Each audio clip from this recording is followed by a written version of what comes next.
People don't realize there could never be another you until you gone. The problem with this generation is they think they can go get it again. Now, there is a couple things you can get up and go get again. You can go get that money again. You can even go get sex again.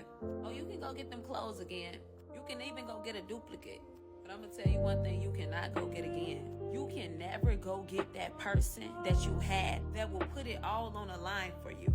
They cared about you like they cared for themselves. The same shirt they got on, they'll take it off and put it on your back, if need be. That one that's seeing you what you can never see in yourself. It's a certain set of eyes that God gave them to see what you don't see. And the problem is when we think we can get up and go get that again. Everybody not seeing you like that. Everybody not even feeling you like that. Everybody not gonna come have that person coming, and there's a reason for that. It's certain people that was sent in your life to do a certain job. You thought you could replace that person. It's certain people that was sent in your life to do a certain